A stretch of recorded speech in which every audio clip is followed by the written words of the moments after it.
Joining us now on BYU Sports Nation, a man we haven't talked to in a long time. Too long. It's been way too long. Former NFL and BYU linebacker extraordinaire Bryan Kehl, and soon-to-be scratch golfer, right?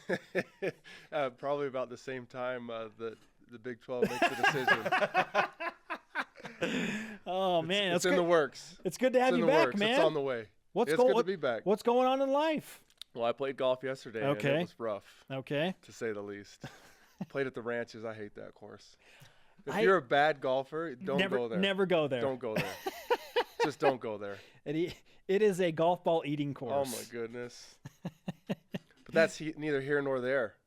It's about the Big 12 today. It's about the Big 12 today. How much are you paying attention to this? How closely do you follow the BYU Big 12 conversation? Not close. It's like watching paint dry about the time that I don't know. I don't pay attention. If it happens, great. But I don't know. What a bunch of jokers. It's just obvious to me. It just makes so much sense. You're in a conference with 10 people and you're named the Big 12. I've said that from this seat before. Yes. Yes, you have. I don't know. It is just nonsensical. And it's like the money, you got to split the money 12 ways instead of 10 ways. Is that the biggest holdup? I don't know what the biggest holdup is. No, well, here's the thing. That argument was refuted when they got information back saying that they would actually get more money for the teams if they expanded. Have 2 more teams. Yeah, I don't know what the holdup. Did they just not like us? I mean, it's just I don't know. What would be the number one reason you would want BYU in? I mean, what's the benefit? Because there are several benefits, obviously. Yeah. What would be the one benefit that you would look at most as the reason you would want them in? Two things. I'll say 1A and 1B. 1A is recruiting. So if we got in, that would be an instant boost in recruiting. And 1B, which is just right after that, would be the chance to play for a conference championship. I think that's big. It's not ultimate, but I think it's big. It's nice. It's something to play for. You're not going to go to the national championship every year, regardless of who you are. Even Powerhouse Alabama, they don't go every year. They just go like every other year or something like that. But unless you're one of those, you're not going to go to the national championship every year. It's nice to have something to play for. So that's a big bonus. But the biggest thing is recruiting. If we got in, I mean, our recruiting would just instantly spike. It has nothing to do with quieting rival fans, Bryan. Honestly, like. To me, it's just that's kind of comical to me. Like all the Pac-12 stickers around town and all the the pride of Pac-12 and Pac-12 South co-champions. Like, give me a break, dude. Who cares? That stuff literally is. It's like embarrassing how proud Utah fans are that they are in the Pac-12 and that they try to rub it in our face. And it's like, hey. Give us some hardware, You guys made it all the way to South co-champions last year. Good job. Give us some hardware, and I'll pat you on the back. Okay. The conference context is very intriguing to me. Just the idea that a Texas and an Oklahoma and TCU and Baylor would come to Provo every other year. That alone is just like, oh, let's go, man. I want to watch that football. Yeah, So we'll go back to Utah. I was with my neighbor the other night, and we're talking schedules. And obviously our schedule this year is sweet. Sweet, it's loaded. And so I was showing him our schedule, and he's like, holy cow, that's legit. Then we were looking at Utah's schedule. And that's the thing. When you're in one of those conferences, you have a legit schedule every year. And even those big schools, even when they're down years, they're still those schools, and they still have horses out there. And it's still a draw. It's still exciting. It's still a great game. And, so if we got, like you just said, to get in the Big 12 and to play those teams every year, that would be awesome. Then it's not just a special year to have that great schedule. It's every year. And then now it's, who's our non-conference games going to be? Yeah. Well, I mean, as you mentioned, looking at the schedule, clearly as an independent, BYU has been able to schedule teams. Yeah. I mean, not just run-of-the-mill teams, very good teams. With that said, though, do you fall in the camp that it has to be P5 or bust? Do you think that independence can be sustainable, or is it has to be Power 5? It just depends on what your objectives are, and what you define sustainable as. Yeah, we could stay here forever and we'd be fine. But if we want our program to take the next step, everybody wants, and to get better, take the next step, whatever you want to call it or classify it. We in my opinion, in my humble opinion, we do need to get into a Power 5 conference. And the biggest thing, we've just had a coaching change and blah, blah, blah. And people ask me, what are my expectations? And one of the things that I tell people, and this is also just in my opinion, I think our program is about maxed out given our recruiting. And we have two hands tied behind our back in recruiting, which is fine. That's who we are. We have the honor code. That's who we are. It defines us. That's great. But we also need to understand that our prospective pool of recruits is a fraction of every other school out there, a fraction. And so it makes it tough. It makes it tough. And so for us to get to the next level, we need better players. It's tough for us to get better players because of the honor code. If we get in the Big 12, we're not going to all of a sudden get the top kids in the country, but we are going to get better players than we're currently getting. And it will help us, quote unquote, get to the next level. So yeah, sustainability, it just kind of depends on what your objectives are. Okay, with the Big 12 discussion out there and yet to be determined, it's seemingly never ending. What we do know is that BYU plays a football game in 46 days against the University of Arizona and opens up what looks like the most difficult loaded schedule that BYU has ever faced. It is. It's unbelievable. It is. And it's exciting. Yeah. So heading into this season and this schedule, what's your number one question mark for BYU football right now? That's a good question. What is my question mark? I don't know. How many games we're going to win, I guess. I've told people, this is honest. We could play good football and go 0-8. That's how good our first 8 games are. That's how good the opponents are. And that's the thing. Like, people don't understand. Like a record can be misleading. Because games, especially close games, they come down to a ball bouncing this way and a ball bouncing that way. And sometimes you can play a great game. Sometimes you can outplay your opponent and lose. It happens. And when you have good opponents, when you have a bunch of good opponents, you can play good football and still lose games. So that's why, how many games we're going to win this year, it could be interesting. We could not win very many games and have a really good team with just having the best schedule we've ever played.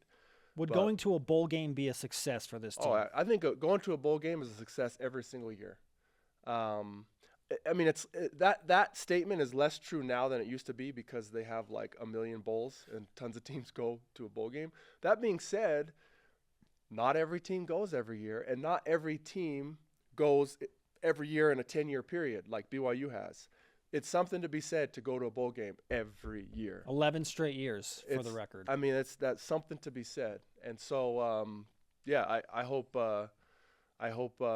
go to a bowl game. And if we do go to a bowl game, no question, that's always a successful season. It doesn't mean that you accomplished all your goals or objectives, but it's a successful season. Former BYU and NFL linebacker Bryan Kehl joining us here in Studio B on BYU Sports Nation. So much has been talked about with the new coaching staff, and the fan base is pumped up. What excites you most about this new coaching staff heading into the year? I'm excited about a bunch of stuff. I've said before, I love the old coaching staff, totally support them, and I'm sad to see them go. Love the new coaching staff, excited for them, and glad in the pieces that are put in place. I think the piece that excites me the most is got to be the Heisman Trophy winner that's now calling our offense. And I've just heard from different people in the NFL and in the college ranks say so many positive things about his football wizardry. And, again, you got to temper expectations. But that being said, I'm just excited. I'm excited for him, and I'm probably most excited for him to be coaching 2 phenomenal football players who both of them in different ways when they leave this place could be all-time greats. It's something to think about. It's something to think about for sure with the 2 quarterbacks, and that has been by far, other than this Big 12 conversation that's recently stoked up again, the quarterback conversation at BYU has been the storyline of the offseason. Which way do you go? Do you go with the traditional rocket arm, drop-back passer, Tanner Mangum, or do you go with Taysom Hill, who told us on Media Day, I could play today. If we had a game today, I could play. Who do you start at quarterback for BYU against Arizona on September 3rd? So the next question that I get asked the most after, what do you think about the new coaches? To which I usually respond, "Ask me in November." But the next question that I get asked is, "Well, who's going to be the quarterback?" And it's like it's not even a question. It's Taysom Hill. The guy you got a senior versus a sophomore, and we're not just talking about any senior. We're talking about a legitimate Heisman candidate if he's healthy, game changer, first round pick NFL potential quarterback. And all he has to do, if he stays healthy, he is going to go to the NFL. Okay, if he stays healthy this whole year, he will go to the NFL. And if he plays like he did for a half against Nebraska for a season, he'll be a first-round pick. Wow. You heard it right here. If he plays for a season like he did for a half against Nebraska, he will be a first-round pick. He's going to kill the combine. He will absolutely destroy the combine. And the teams will just absolutely fawn over his character and his attributes and all of those things. And he's got the arm, he's got the legs, he's got the body, he's a leader. He's a full package. So you don't think that the age and the injuries play a role in that as long as he stays if he's healthy? Yeah, if he's healthy, and he's healthy right now. So as long as something doesn't happen, he's going to be our quarterback, and he's going to lead us to a fantastic season. And, I love the kid. He's a great person, just awesome to be around, and, it breaks my heart seeing him get hurt so many times. He's a once-in-a-generation athlete, and it's like sad that he's just had such bad luck. So I got both fingers crossed. I hope this is his year, and that his story is just this amazing story of overcoming and persevering. And it's set up to be the comeback story of the decade. It really is. He's a special guy, and regardless, it's a special story, and regardless of what happens. But I just hope that it is that NFL ending for him. Well, let's talk about the side of the football where you made a name for yourself. Obviously, the defensive side. A lot of guys to look at. Going with the new scheme, going with the 4-3 this year. Who do you look at as a guy that could be the defensive MVP of this team? I think, that's a good question. I'm going to have to go with my position group, the linebackers. I've said this, all three of our linebackers have NFL bodies. And so does that mean they're going to make it there? I don't know, but they all have the bodies. There's just a certain body type that's requisite to make it there, and they all have that height, weight, speed combo. I love all three of our linebackers. Fred has kind of been my guy. He's just similar playing style, super athletic playmaker, and he's done a great job in the weight room. He's healthy for the first time. He's healthy, done a great job in the weight room. Really bulked up. He looks awesome. I'm excited. I think this could just be a showcase year for him. So if you had to put out a realistic win total for BYU against that schedule, because right now, depending on what projection sheet you look at, whether it's ESPN's Football Power Index or Athlon Sports or Phil Steele, it's hovering right around 6, 7. I have seen as high as 8 regular season wins, which I think would be a phenomenal season given the difficulty of the schedule. What do you think is a realistic win total goal to shoot for? A goal.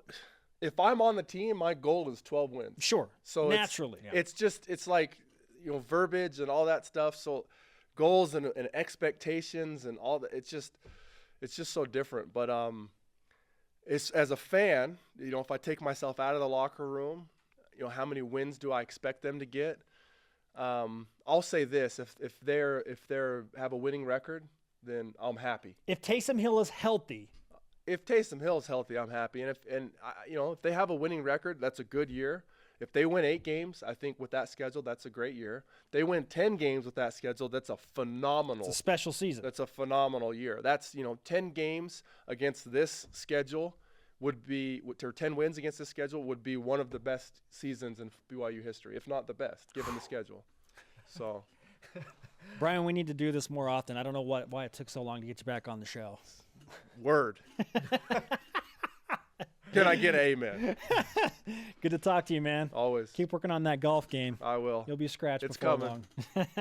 Bryan Kehl with us in studio. BR